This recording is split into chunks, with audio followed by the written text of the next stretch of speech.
Let's talk about community-focused spaces within your stores, whether that's maybe a kids' play area or a reading area or a study space for students or just, a nice lounge for folks. We kind of touched on it a little bit, but Carly, what are you guys doing as far as those kind of spaces beyond doing laundry? Do you have Yeah, anything like that? Yeah. we work really hard, and when creating this store, that was really important to me to create a space where it wasn't just about doing laundry, it was about more than that.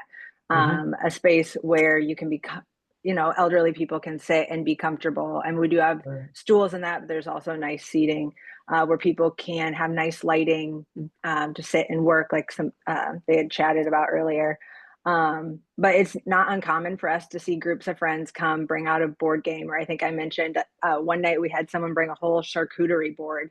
Yeah. And that was all, like that they feel like it's a clean enough space, one, to want to bring food and eat, but two, to like gather their friends and come there is huge. And then the thing we get the most compliments about is having a kids area. And that Hmm. is something that is so easy. We Hmm. have a very nice designated area where kids and adults can come and, really promoting that literacy piece with the laundry cares. But Right. even at my small store, when I took that store over, there was no seating at all. And then we even added a kids area with Sure. just a table, crayons, books, things like that that the kids can do while they're there. Yeah, it doesn't take much, does it, to really create a comfortable space for the kids where they can feel at home. Some chairs and how large is your space that you offer for kids? Oh, I mean, honestly, at my Yeah. unattended store, it's small because that's a thousand Yeah, square foot store. But sure. at my laundry lab, I don't know, it's probably uh, 2 to 300 square feet. It's not a Okay. lot. Right. I would say, unideally, it's near the entrance. It's nice that everyone sees that, and then it's in the top of their mind to mention, hey, you should go here because there's a nice kid space. But at Yeah. the same time, it is right next to the door and kids playing, so having to Hmm. keep the parents nearby. Right. Right. Things to Very. consider if you're building a Yeah. store and you're a parent yourself. Yeah. Yeah. No, absolutely. Josh, how about yourself and your stores? What type of designated, maybe community focused type spaces do you have there? Yeah, I'm just people in the comments be kind to me. I'm just going to tell you how I've done it. I'm not saying it's the right way, but as I know, at my first store, we partnered with the library. We had a children's library area, and it turned into where the kids were throwing books, and it was just a disaster all the time. And Hmm. so anyway, and I tried for over a year, and it just didn't work. And anyway, and then I started trying, and so anyway, I'm not saying this is right. I'm just saying this is what works for me. But I found that I study my stores. I love the data.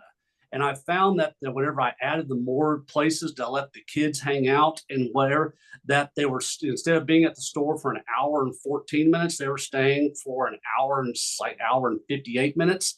And Yeah. so anyway, and all my stores are all very high. I mean, every one of my stores are 10 plus turn day stores. And so Mhm. anyway, I just don't have the space for it. So I have wonderful seating. I've had to take out all tables, and I literally just have chairs. They're very comfortable chairs, but Mhm. and people still get, but I said, just in my situation, I Mhm. mean, and I said, I wish it was that way. I'm a community person. I mean, we're very huge in our communities, just not actually in the store itself. So I'm sorry, that's a terrible answer. I know it is. No, no, it's not. No, it's a fair answer, and it's definitely it's good stuff, and it's good for people to know that. Absolutely. Bruce, what's going on at the Big Kahuna as far as We have play? an extremely open floor plan. The Mhm. laundry area, the open area of our store is 6,300 square feet. It's not because there's plenty of them out there bigger, but it's a very open area. Mhm. And we have a lot of tables that with the chairs connected to them from Highmark, and we did Mhm. a custom matching bar with stools that are bar height stools all the way down. And behind that, we have a children's what's the brand? Little Tikes picnic table. And then we do the oversized, the giant Connect Four.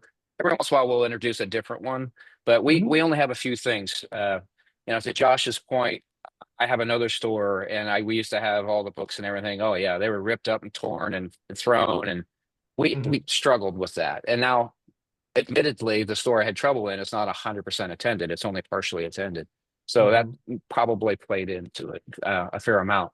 But at Kahuna, we have a little children's size picnic table, usually with a few books and like a Connect Four, a single game or something. And we Right. have the coin operated claw game, bubble gum machines, a little helicopter game. You have all kinds of different things for him to play with as long as mom and dad gives him some quarters. So There you go. Okay, perfect.